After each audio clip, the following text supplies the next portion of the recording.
아멘. 오늘 히브리서 13장 9절로 25절 말씀을 통해서 믿음으로 사는 삶을 위한 마지막 권면이라는 제목으로 하나님 말씀 증거하겠습니다. 이제 오늘 믿음으로 사는 삶 시리즈 48번째 시간인데, 오늘로써 이제 믿음으로 사는 삶 시리즈를 마치고 8월 달부터는 창세기 1장부터 11장까지 말씀을 통해서 하나님이 우리에게 주시는 새로운 기회라고 하는 주제를 갖고 하나님의 말씀 증거하겠습니다. 우리가 그동안 히브리서 말씀을 통해서 믿음으로 사는 삶에 대해서 같이 말씀의 은혜를 나누었습니다.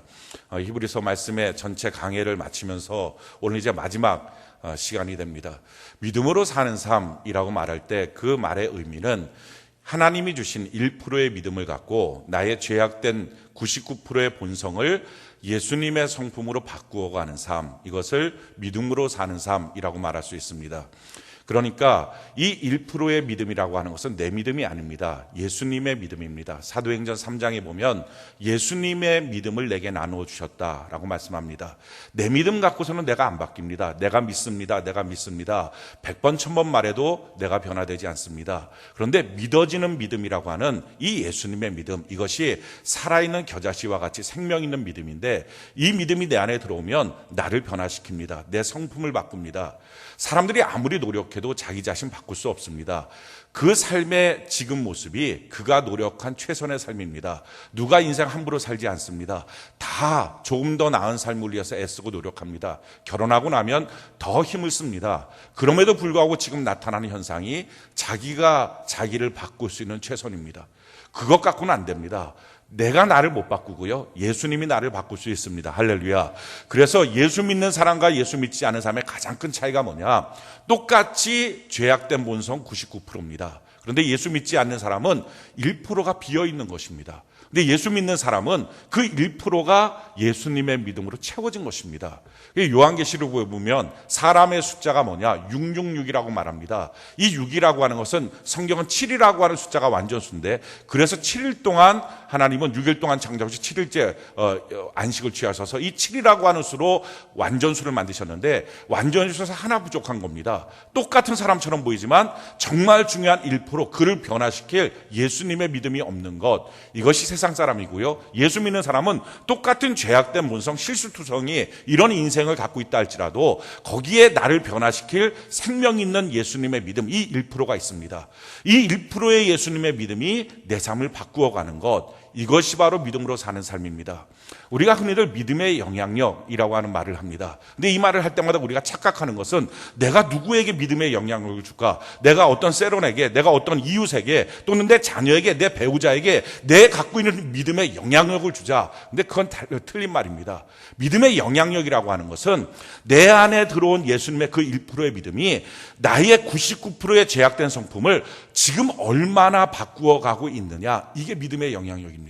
그러니까 자꾸 우리가 생각할 때는 나 아닌 다른 사람들을 향해서 뭔가 바꾸려고 그러고 그걸 애쓰려고 그럽니다. 근데 그게 아니라 내가 얼마나 지금 많이 바뀌어지고 있는가, 내가 얼마나 지금 예수님의 성품으로 변화받고 있느냐, 이게 과연 중요한 초점입니다. 우리가 변화받아야 될 성품이 무엇입니까? 그것이 바로 사랑과 거룩입니다. 이 사랑과 거룩을 갖고 우리가 가정에 들어가는 것입니다. 거기서 우리가 또 한 가지 조심해야 될 게 있습니다. 가정에 돌아가서 내가 이제 예수님 안에서 사랑과 거룩의 성품을, 내 죄악된 성품을 바꾸어서 이제 그렇게 변화받은 성품을 갖고 가정에 돌아와서 가정을 회복하자라고 말할 때, 변화된 내 성품으로 자꾸 남편을 바꾸려고 그럽니다. 변화된 내 성품으로 자꾸 아내를 바꾸려고 그럽니다. 변화된 내 성품으로 자꾸 내 자녀를 바꾸려고 그럽니다. 근데 그게 아닙니다. 우리는 우리의 말과 행위를 통해서 단 한 사람 아무도 바꿀 사람이 없습니다. 누구도 바꾸지 못합니다. 내 뱃속에서 나온 내 자녀도 내 힘대로 못 바꿉니다. 어렸을 때나 잠깐 바뀌는 것처럼 듣는 거지, 말을 듣는 것처럼 보이지 변화받을 수 없습니다. 그러니까 어떻게 하는 거냐? 내가 변화된 성품을 갖고 내가 아내면 아내의 자리에 서 있는 것입니다. 내가 남편이면 남편의 자리에 서 있는 것입니다. 내가 아버지면 아버지 자리에 서 있는 것입니다. 그동안 우리가 어떻게 살았습니까? 자기 자리에 서 있지 못하고요, 다른 사람에게 반응하는 자리에 서 있었습니다. 선한 마음을 갖고 집으로 들어가요. 근데 그 선한 마음을 갖고 집으로 들어갔는데 남편이 확 뭐라 그래요. 자기가 생각할 때 억울해요. 그럼 억울한 마음이 들면 같이 분노해요. 왜 분노했냐고 말하면 남편이 나에게 이렇게 대응하니까 나도 이런 반응을 했다고 말합니다. 내 자녀가 이런 식으로 대하니까 내가 이렇게 할 수밖에 없었다고 말합니다. 내 아내가 나한테 이렇게 말하니까 내가 이렇게밖에 반응할 수 없었다고. 다 반응으로 삽니다. 그러니까 그 집은요, 마귀가 죄악 하나만 던져주면 서로가 끊임없이 죄에 대한 반응을 하느라고 죄가 그 집을 장악해버립니다. 근데 이런 집에서, 이게 다 깨어진 집이거든요. 이런 집에서 한 명이 예수 그리스도 안에 변화된 성품을 갖고 이제 아내로서, 남편으로서 그 자리에 서 있는 겁니다. 배우자가 자기에게 어떤 말을 해도 그 반응으로 말하는 게 아니라, 그래서 꼭 온도가 몇 도면 몇 도의 온도를 나타내는 온도기 같이 인생 사는 게 아니라 온도 조절기처럼 몇 도를 맞추고 싶다. 그럼 그 맞추고 싶은 대로 온도 조절기처럼 더우면 내리고 낮으면 올리고, 이게 온도 조절기인데, 이 온도 조절기처럼 뭐라고 말을 하든지 자기가 거기에 대한 반응이 아니라 말씀대로 그 자리에 서서 거기에 합당한 반응을 하기 시작하는 것입니다. 한 사람의 아내가 이제는 죄악의 반응이 아니라 제대로 된 반응을 합니다. 한 사람의 남편이 제대로 된 반응을 합니다. 그럼 신기해져요. 이 한 명의 반응을 통해서 나머지 어그러졌던 것이 서서히 맞춰가기 시작합니다. 더 이상 죄로 반응하고 죄가 더 커지지 않습니다. 죄가 점점점 없어지면서 그 안에서 하나님의 역사가 나타납니다. 이게 회복입니다. 그렇게 회복시키고 그렇게 된 가정을 통해서, 그렇게 된 자녀를 통해서 이 땅을 바꾸는 것, 이게 하나님의 계획입니다. 많은 사람들이 내가 은혜 받고 예수 믿고 난 다음에 집에 가서 내가 이런 선한 말로 남편에게 하려고 그랬습니다. 내가 이렇게 선한 말로 내 자녀에게, 내 아내에게 하려고 그랬습니다. 근데 집에 갔더니요, 하는 말이 너무 힘들고 괘씸해서 내가 그럴 수가 없었습니다. 온도기 같이 사는 게 아닙니다. 몇 도 온도입니다. 우리 집안 온도가 몇 도입니다. 그거 나타내는 사람 아니고, 그건 예수 안 믿어도 다 합니다.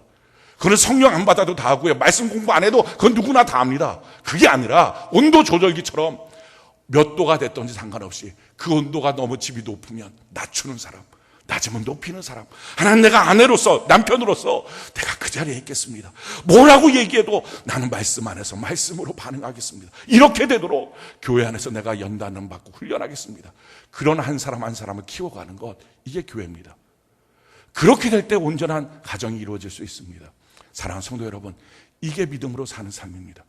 우리 한 사람 한 사람이 하나님이 주신 그 믿음, 너무 귀한 그 믿음, 이 믿음 갖고 우리 구원받았습니다. 이 믿음 갖고 우리는 하나님의 자녀 됐습니다. 그리고 이 믿음을 갖고 하나님의 말씀을 듣고요, 말씀을 믿습니다. 이 믿음 갖고 신앙생활하고요, 우리의 삶을 살아갑니다. 그리고 이 믿음 갖고 내 인격이 변화되고 내 성품이 바뀌어져서, 그래서 이제는 그 한 사람이 가정에 서 있는 것입니다.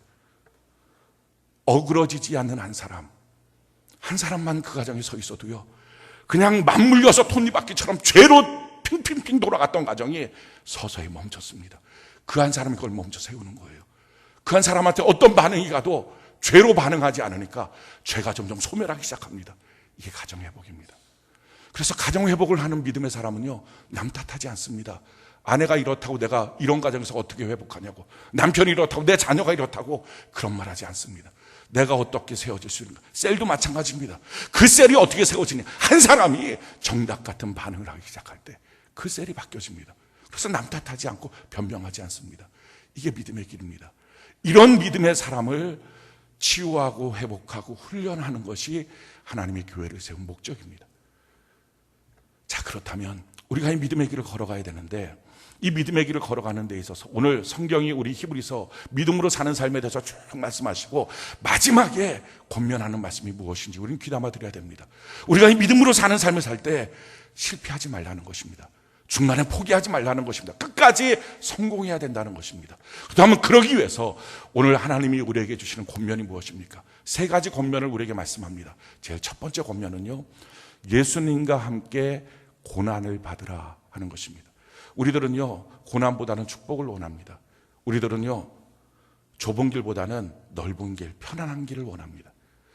우리는요, 내 속사람이 어떻게 바뀌어지느냐보다는 내 겉이 어떠냐, 내 주변에서 나를 어떻게 보고 있느냐, 아, 너 믿음 좋은 사람이네, 아, 너 복받은 사람이네, 이런 말 듣는 걸 더 좋아합니다. 내가 정말 하나님을 얼마나 사랑하고 있는지, 나와 하나님과의 관계가 어떤지, 내 속사람이 어떤지 보다는 내 겉사람에 집중합니다. 근데 정말 중요한 것은요, 우리가 믿음으로 살기 위해서는요, 이 겉보다는 속이, 축복보다는 예수님과 함께 당하는 이 고난이, 여기 우리가 집중돼야 됩니다. 오늘 성경이 우리에게 뭐라고 말씀합니까? 우리 9절 말씀 한번 볼까요? 히브리서 13장 9절 같이 한 목소리 한번 읽어봅시다. 시작. 여러 가지 다른 교훈에 끌리지 말라. 마음은 은혜로서 굳게 함이 아름답고 음식으로서 할 것이 아니니 음식으로 말미암아 행한 자는 유익을 얻지 못하였느니라. 성경이 우리에게 이렇게 말합니다. 우리의 마음은 은혜로서 굳어져야지 음식으로 굳어지는 게 아니다. 다른 여러 가지 교훈에 끌리지 말라. 음식이라고 하는 말은 물질이라는 말, 세상적인 가치라고 하는 말을 대표할 수 있습니다. 사람들이 이런 사람들이 있어요. 나 예수님 앞에서 하나님이 물질의 복 많이 주셔서 부자 되어서 하나님께 영광 돌리기 원해요. 하나님은 천지 만물에 부유한 분이 아니십니까? 이 세상의 모든 것을 소유하신 분 아닙니까? 근데 이 세상의 모든 것을 소유하신 하나님 앞에 뭐가 그렇게 부자가 되면 영광일까요? 하나님, 내가 높아져서 존귀한 자가 돼서 하나님께 영광 돌리면 좋겠어요. 만왕의 왕이신 하나님 앞에 세상에서 높아지는 그 높음이 뭐가 그렇게 하나님께 영광이 될까요? 그래서 우리의 마음속에 자꾸 겉사람에게 집중하는 거예요. 고난보다는 축복에 자꾸 집중하는, 내가 뭘 더 얻을 수 있는가, 내가 뭘 더 높아질 수 있는가, 사람들이 나한테 뭘 더 집중할 수 있는가. 믿음의 영향력이라는 것도 자기가 바뀌어지는 것, 이게 중요한데 다른 사람이 나를 통해서 얼마나 많이 바뀔까. 그러면서 그 안에서 자기가 자긍심 누리고 자랑도 하고 높아지기만 하고 신앙생활 점점 잘한다는 것이 높아지는 삶을 살고, 그렇게 다른 교훈에 끌리지 말라는 것입니다. 정말 내 속사람이 정말 내가 하나님의 사랑과 가까워지고 있는가, 내가 정말 하나님의 은혜 앞에 그 은혜를 깨달으면서 점점 가까워지고 있는가, 이게 정말 중요하다는 것입니다. 그러면서 우리에게 지금 무엇을 설명하고 있냐면 10절 11절에 보니까 우리에게 제단이 있는데 장막에서 섬기는 자들은 그 제단에서 먹을 권한이 없나니 이는 죄를 위하여 짐승의 피는 대제사장이 가지고 성소에 들어가고 그 육체는 영문 밖에서 불사릅니다. 구약에 나와 있는 속죄제에 대해서 지금 설명을 하는 겁니다. 속죄제 제물 중에서 그 대제사장이 갖고 피를 제단에 쏟는 속죄제가 있는데 전체 민족을 향해서 속죄하는 속죄제인데, 이 속죄제를 드릴 때는 그 제물의 피를 갖고서 쏟습니다. 그리고 나서 그 짐승에 있는 모든 것은 사람들이 먹지 못하고 영문 밖으로 끌고 가서 싹 불태워버립니다.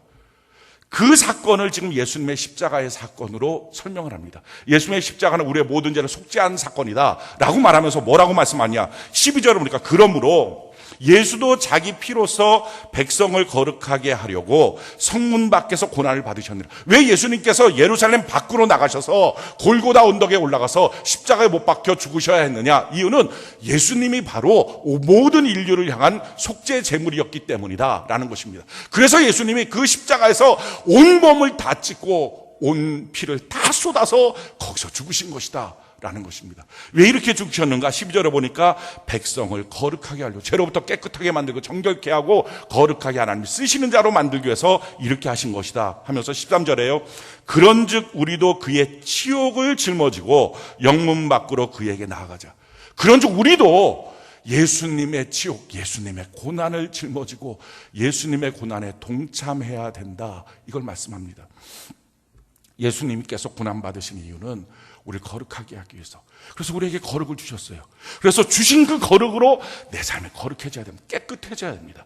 자, 깨끗해지도록 하기 위해서 하나님이 우리에게 명령하시는 것은 우리도 마찬가지로 예수님의 고난을 짊어지고 예수님과 함께 고난받아야 된다라는 것입니다. 우리가 다 고난이란 말도 싫어합니다. 어쩌면 고난받기 싫어서 교회에 왔는지 모릅니다.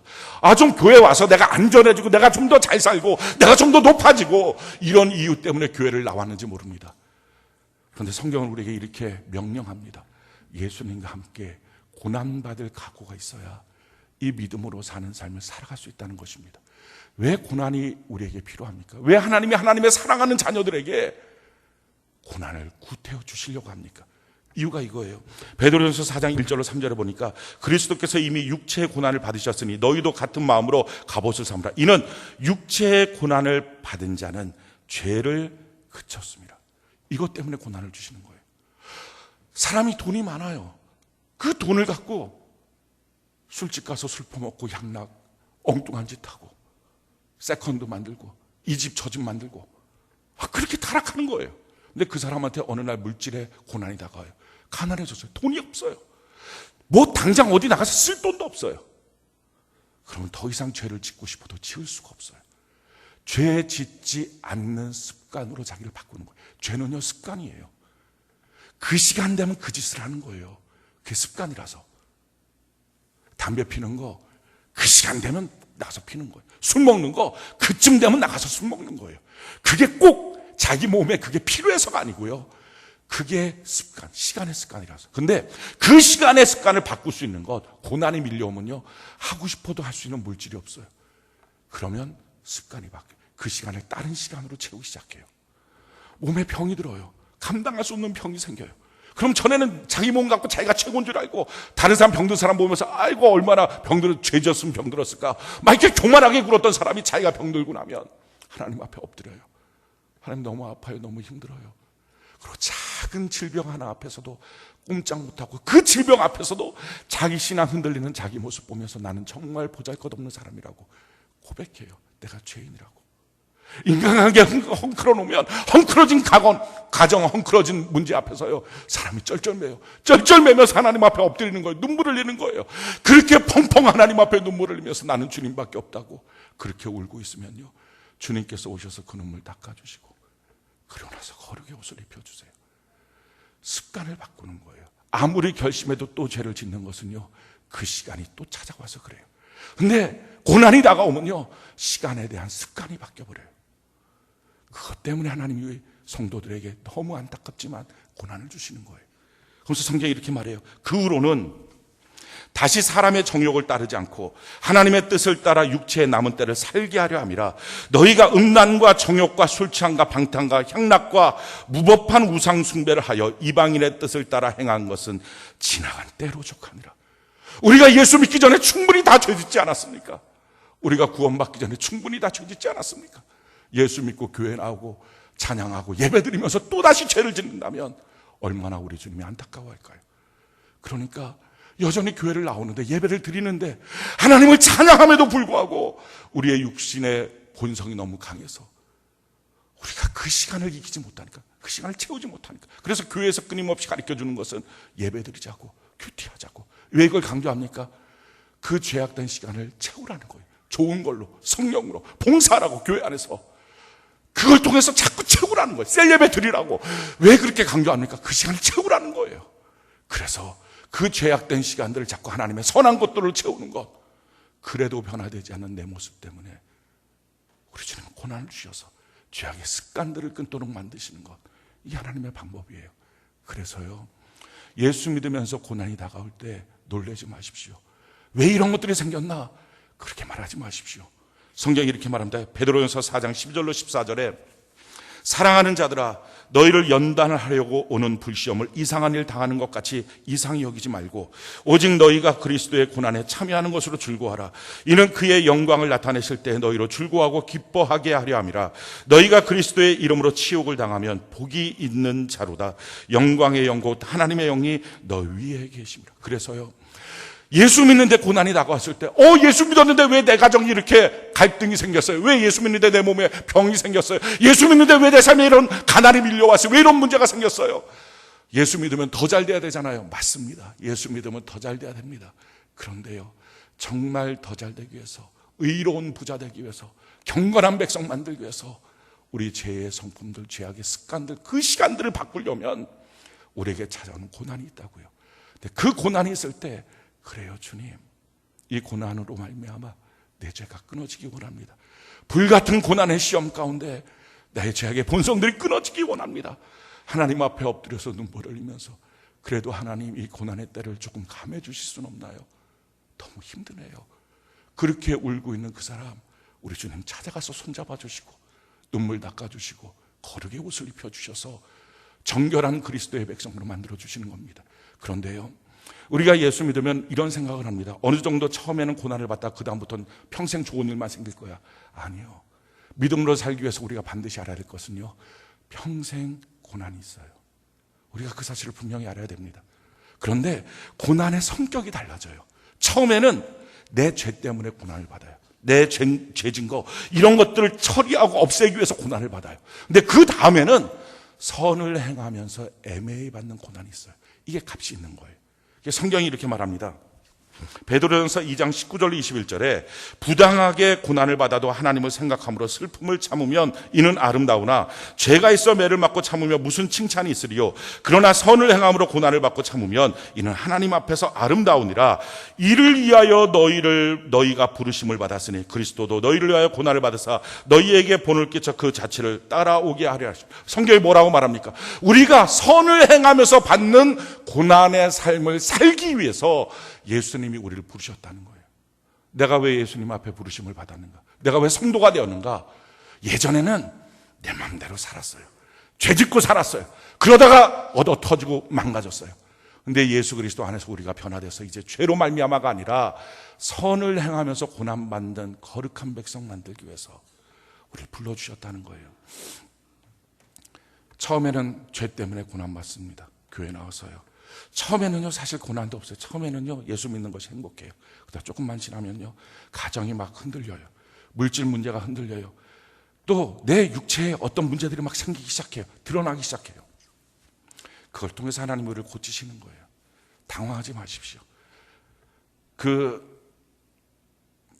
아파트 같은 거 보면 한 10년 정도 지나고 나면 이렇게 다시 칠을 합니다. 좀 메꾸고 칠을 해요. 그런데 거기 보면 메꾸고 칠하기 전에, 깨끗해지기 전에 이렇게 이렇게 가을 나뭇잎 다 떨어진 나무처럼 이렇게 쭉쭉 가 있는 게 있어요. 이제 빠데칠이라 그러잖아요. 그런 거 이렇게 허옇게 해갖고 막 중간에 메꿔놓고. 그거 하면 되게 이상해요. 근데 그 다음에 그게 다 마르고 나면 거기다가 싹 칠해요. 그러면 새 아파트처럼 깨끗하게 보여요. 우리도 마찬가지예요. 우리 안에 너무 더럽고 지저분한 흠들이 너무 많아요. 근데 이 흠들을 우리가 다 감추고 가면 쓰고 산 거예요. 근데 사실 내 안에 흠이 있으니까 가정도 정상적이지 않고 삶도 정상적이지 않고 마음도 정상적이지 않은 거예요. 그러니까 온갖 특별히 의사가 정신병이라고 진단을 안 받아도 그냥 그게 내 마음속에 누구나 50보 100보로 다 있는 거예요. 근데 교회에 나오면요, 우리 주님이 그걸 치료하세요. 그걸 드러내세요. 그래서 가정도 드러내고 물질도 드러내고 다 가면 쓰고 감췄던 거 드러내요. 그래갖고 그것들을 다 보여주는 거예요. 그리고 어떤 때는 부끄러워요. 어떤 때는 내 삶이 왜 이러냐고 막 그래요. 근데 아니에요. 그렇게 나면 예수님의 보혈로 깨끗하게 치료해줘요. 그러고 나서 하나님은 우리에게 거기서부터 새로운 삶을 요구하세요. 너가 이제 선을 행했으면 좋겠다. 근데 그 선을 행하면 칭찬받을 것처럼 보이지만 그렇지 않아요. 죄악된 세상에서는요, 선을 행하다면 그 선 행한 것 때문에 또 욕을 먹어요. 고난을 받아요. 우리가 받아야 될 고난, 이제 앞으로 우리가 받아야 될 고난은 무엇입니까? 제일 처음이에요. 예수 잘 믿다가 받는 고난이에요. 우리 예수 잘 믿으면 고난 없을 것 같잖아요. 아니에요. 이상해요. 예수 잘 믿으면 예수 안 믿는 사람들한테 욕을 먹어요. 예수 잘 믿으면 예수 안 믿는 남편이 핍박해요. 예수 잘 믿으면 예수 안 믿는 아내가 핍박해요. 예수 잘 믿으면 예수 안 믿는 부모가 핍박해요. 성경이 이렇게 말합니다. 요한복음 15장 18절 19절에 세상이 너희를 미워하면 너희보다 먼저 나를 미워하는 줄을 알라. 너희가 세상에 속하였으면 세상이 자기의 것을 사랑할 것이나 너희는 세상에 속한 자가 아니요 도리어 내가 너희를 세상에 택하였기 때문에 세상이 너희를 미워하는. 예수님이 택해서 세상이 미워한다는 거예요. 안 믿는 사람들이 미워한다는 거예요. 우리가 전에는요, 마귀랑 같은 방향으로 걸어가거든요. 그러니까 평생 마귀를 만날 일이 없어요. 귀신을 만날 일이 없어요. 같은 방향으로 하니까. 근데 언제부터 예수 믿고 돌이켜요. 돌이켜서 이제 우리가 하나님을 향하여 걸어가기 시작해. 그러면 수없이 마귀를 만나요. 마귀의 일들을 만나요. 가정 안에서 예배를 드리려고 막 분란이 일어나고, 신앙생활 뭔가 결단만 하려면 분란이 일어나고, 수 없는 마귀를 만나요. 그게 너무 당연한 거예요. 성경이 말합니다. 요한복음 16장 33절에 이것을 너희에게 이르는 것은 너희로 내 안에서 평안을 누리게 하려 함이라. 세상에서는 너희가 환난을 당하나 담대하라. 내가 세상을 이겨노라. 그러나 걱정하지 마시기 바랍니다. 세상을 이기신 예수님이 우리와 함께 하십니다. 할렐루야. 그래서 예수 믿으면서 받는 박해 고난이 있어요. 당당하시기 바래요. 두려워하지 마시기 바래요. 숨기지 마시고요. 예수 믿는다고. 그럴 때 그 고난 속에 주님의 칭찬이 있게 될 줄로 믿습니다. 두 번째는요, 우리가 당해야 될 고난, 그것은 경건하게 살 때 받는 고난이에요. 디모데후서 3장 12절에 무릇 그리스도 예수 안에서 경건하게 살고자 하는 자는 박해를 받으리라. 참 이상하죠? 술 먹던 사람이 어느 날 이제 술 안 먹는다 그래요. 나 이제 예수 믿어서 술 안 먹을 거야 라고 말해요. 그럼 같이 술 먹던 사람 욕하기 시작해요. 보술이 그렇게 대단하게 좋은 거라고. 술 먹던 사람이 욕해. 노름 치던 사람이 이제, 나 이제 노름 안 칠 거야. 나 이제 예수 믿으니까 좀 더 거룩하고 경건하게 살 거야. 그럼 같이 노름 치던 사람이 저 인간 이상하다고 욕을 하기 시작해요. 부정부패에 연루됐던 사람 이제 나 부정부패 안 할 거야. 그건 막 욕하고요. 우리가 경건하게 살려고 그런 핍박이 있습니다. 그런데 이런 핍박 받을 만합니다. 할렐루야.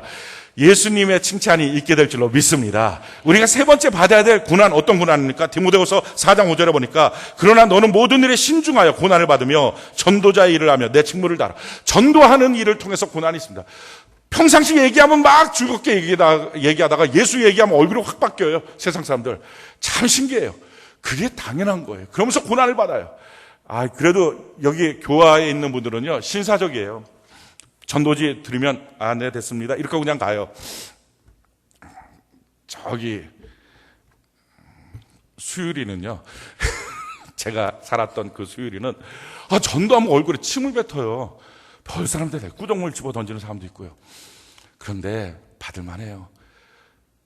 그 고난 가운데 예수님의 특별한 사랑과 칭찬이 있는 줄로 믿습니다. 이게 우리가 앞으로 살면서 믿음 안에서 받아야 될 고난의 모습이라는 거예요. 또 어떤 고난을 받아야 됩니까? 고린도서 7장 10절로 11절에 하나님의 뜻대로 하는 근심은 후회할 것이 없는 구원에 이르게 하는 회개를 이루는 것이요 세상 근심은 사망을 이루는 것이라. 보라, 하나님의 뜻대로 하게 된 이 근심이 너희로 얼마나 간절하게 하며 얼마나 변증하게 하며 얼마나 분하게 하며 얼마나 두렵게 하며 얼마나 사모하게 하며 얼마나 열심 있게 하며 얼마나 벌하게 하였는가. 너희가 이 일에 대하여 일체 너희 자신의 깨끗함을 나타냈습니다.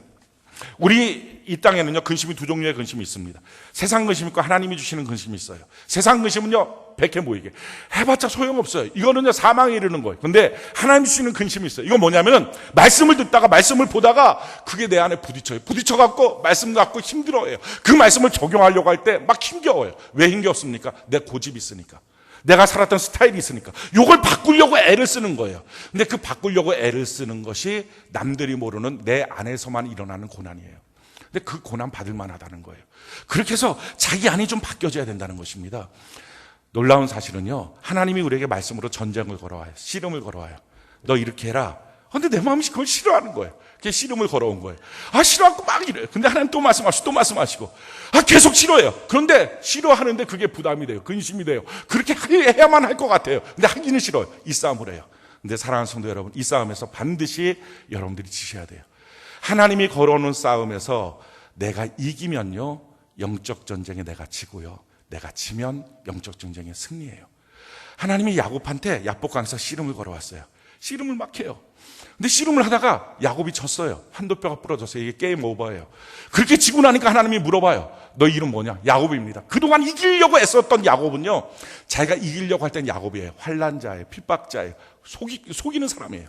근데 하나님이 말씀해, 이제 너가 야곱이 아니라 이스라엘이야. 하나님의 승리자야. 할렐루야. 이렇게 말씀하시는 거예요. 하나님 앞에 지니까 승리자가 돼요. 사랑하는 성도 여러분, 말씀이 내게 씨름을 걸어와요. 큐티할 때 씨름이 걸어와요. 설교 시간에 씨름을 걸어와요. 그럴 때 지십시오. 이걸 순종이라고 말해요. 내가 하고 싶은 대로 하지 않고 나를 꺾는 것. 신앙의 성숙은요, 순종의 속도가 빨라지는 거예요. 그러면 내게 주어진 삶의 영적 전쟁에서 내가 쉽게 이길 수 있어요.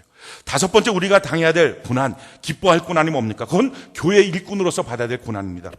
골로새서 1장 23절 25절에 보면, 만일 너희가 믿음에 거하고 너희 터 위에 굳게 서서 너희 들은 바 복음의 소망에서 흔들리지 아니하면 그러하리라. 이 복음은 천하 만민에게 전파된 바요, 나 바울은 복음의 일꾼이 되었노라. 나는 이제 너희를 위하여 받는 괴로움을 기뻐하고 그리스도의 남은 고난을 그의 몸된 교회를 위하여 내 육체에 채우느라. 내가 교회의 일꾼 된 것은 하나님이 너희를 위하여 내게 주신 직분을 따라 하나님의 말씀을 이루려 함이라.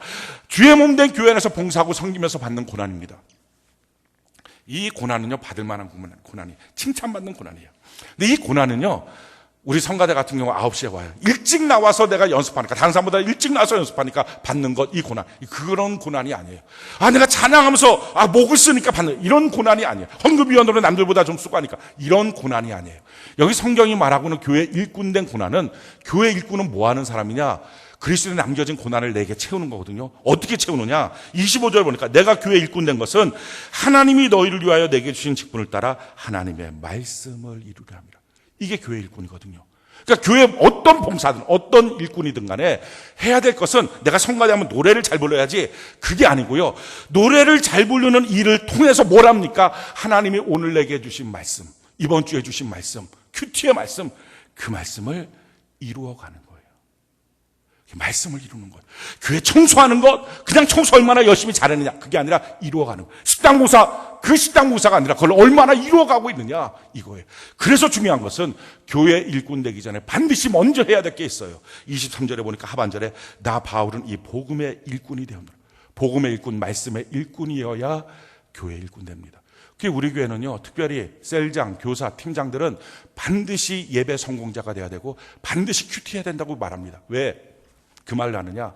예배를 실패하고 하나님의 말씀이 없이 큐티 없이 그냥 봉사하기 시작하면요, 제일 위험한 사람이 이거예요. 그냥 봉사를 너무 잘하는 사람.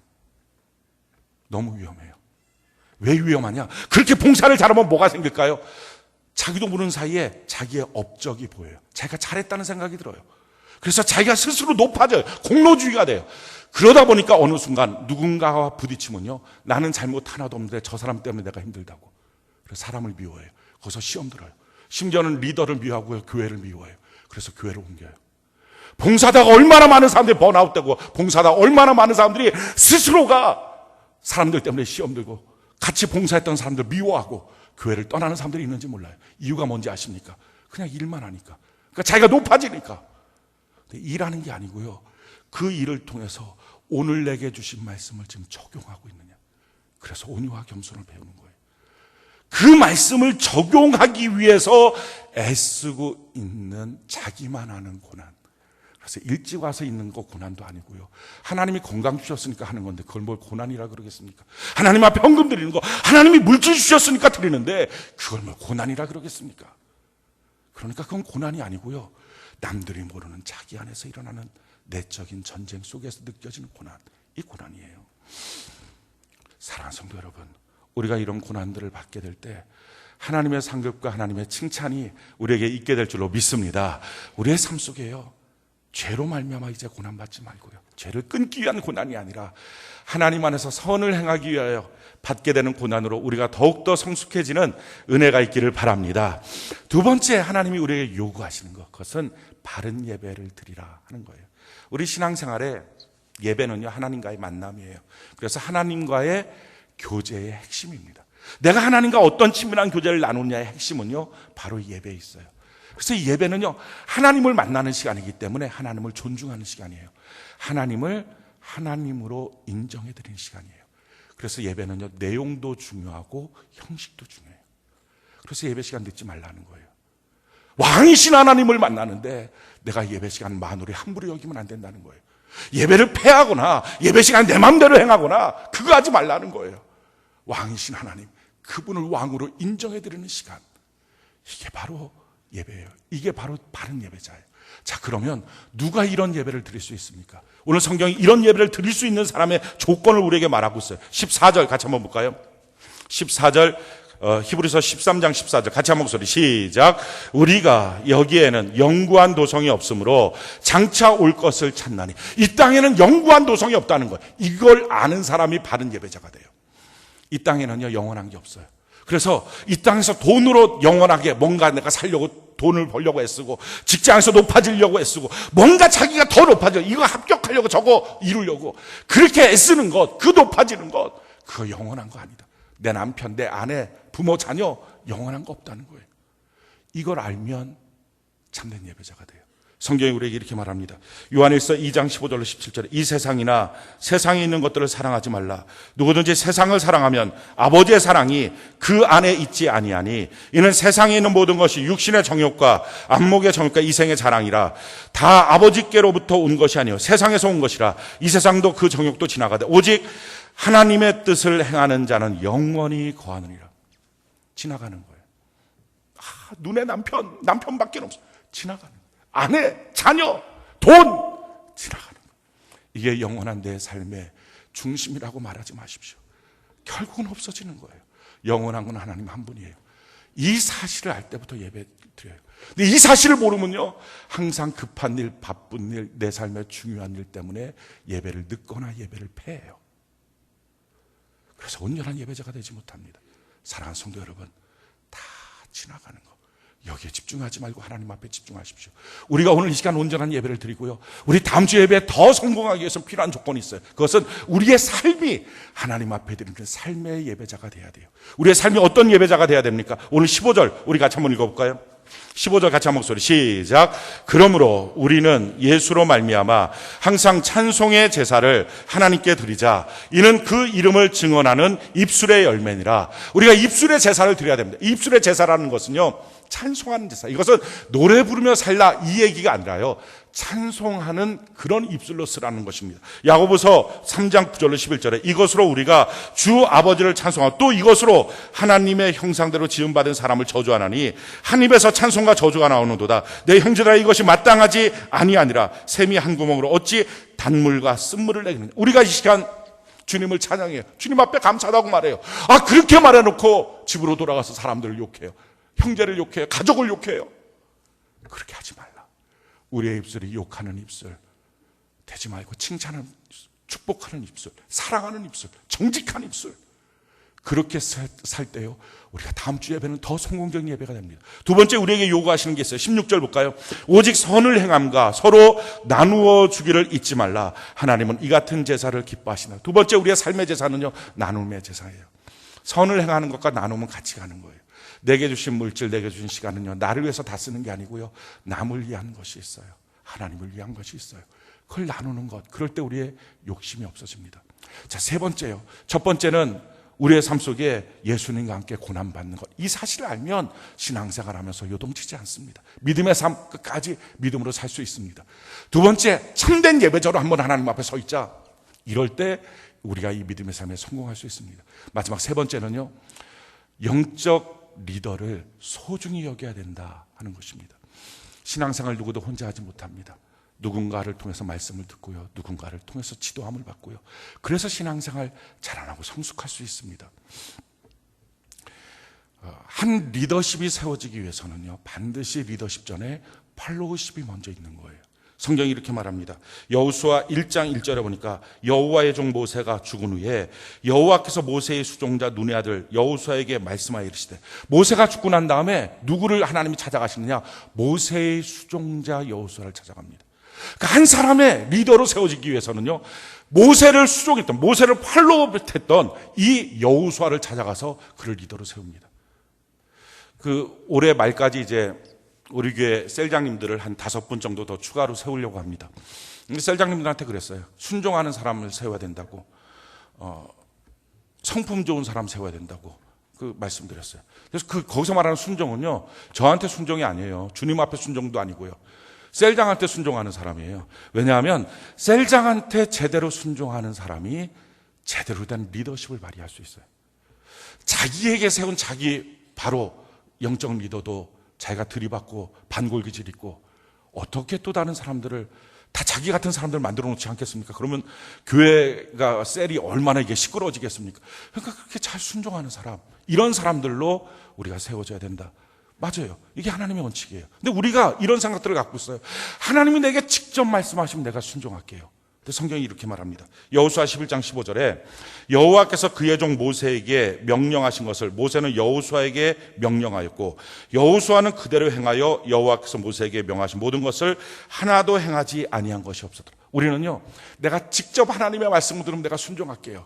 아니에요. 어떤 공동체가 있어요. 그 공동체에서 하나님은 영적 리더 한 명에게 말씀하세요.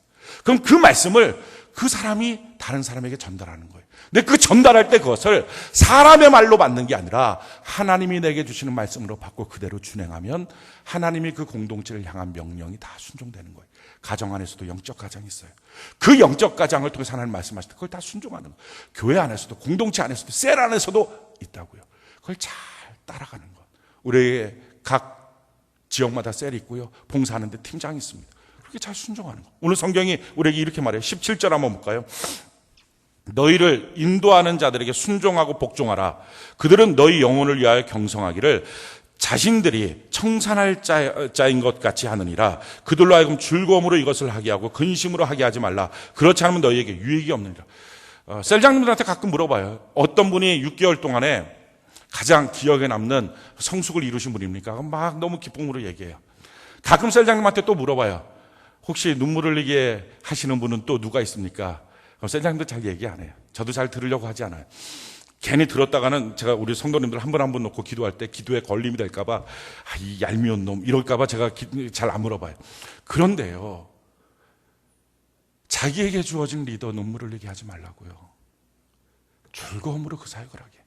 나한테 즐거움으로 권면할 수 있도록, 나한테 즐거움으로 이렇게 했으면 좋겠어요, 성도님, 지사님, 말할 수 있도록. 그게 자기에게 유익이 된다는 것입니다.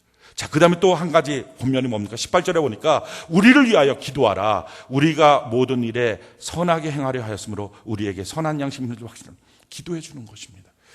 정확하게 말하면 이래요. 한 셀이 제대로 그 셀원들이 거룩하고 성장하기 위해서는요, 셀장의 입에서 나오는 하나님의 말씀으로 셀원들은 살고요, 셀원들의 입에서 나오는 기도로 셀장이 살아요. 팀장도 마찬가지고 교사도 마찬가지예요. 교회도 마찬가지고요. 그래서 기도해 주는 것, 이것이 필요합니다.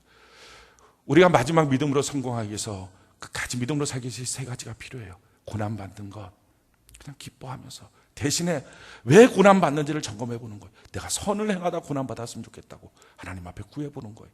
내가 하나님 앞에 참된 예배자로, 그리고 삶도 예배가 되도록 하나님 도와달라고, 이러면서 내 삶을 바꿔나갈 때 훨씬 더 믿음으로 자라나는 속도가 빨라져요. 믿음으로 사는 삶이 더 굳세게 가속도가 붙어요. 그리고 믿음으로 살기 위해서는요, 반드시 영적 리더와 좋은 관계를 맺으십시오. 영적 리더와 관계가 어그러지고 나면요, 그의 권면도 듣기 싫고요, 그의 말도 듣기 싫고요, 그가 중보기도 해준다는 말조차도 싫어집니다. 독불장군 없어요. 혼자 신앙생활 누구도 못합니다. 같이 자라나는 것, 그럴 때 영적 리더와 좋은 관계 맺는 것, 이것이 필요합니다.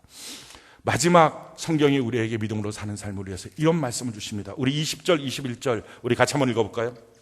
히브리서 13장 20절 21절 우리 같이 한번 한 목소리 읽어봅시다. 시작. 양들의 큰 목자이신 우리 주 예수를 영원한 언약의 피로 죽은 자 가운데서 이끌어내신 평강의 하나님이 모든 선한 일에 너희를 온전하게 하사 자기 뜻을 행하게 하시고 그 앞에 즐거운 것을 예수 그리스도로 말미암아 우리 가운데서 이루시기를 원하노라. 영광이 그에게 세세 무궁토록 있을지어다. 아멘. 내 뜻이 아니고요, 자기 뜻, 하나님의 뜻을 이루게 하시기 위해서입니다. 내 뜻대로 살면 내 죄악된 성품 그대로입니다. 그게 편하니까요. 근데 주님이 나를 향한 뜻, 주님의 그 기쁘신 뜻, 주님이 나에게 무엇을 원하시는지, 내 가정에 지금 무엇을 원하시는지, 내가 더 높아지고 더 많이 갖고 더 부유해지고가 아닐 겁니다. 왜요? 하나님은요, 그게 다 의미가 없는 분 아니십니까? 근데 우리 한 사람이 예수님을 점점 닮아가는 인격이 되는 것, 그걸 우리 주님이 얼마나 원하실까요? 아버지를 닮은 자녀에게 아버지는 더 큰 사랑을 느끼는 것처럼 하나님을 닮아가는 우리 성도들, 아버지의 뜻을 이룰 수 있는 저와 여러분들 되기를 예수님 이름으로 축원합니다.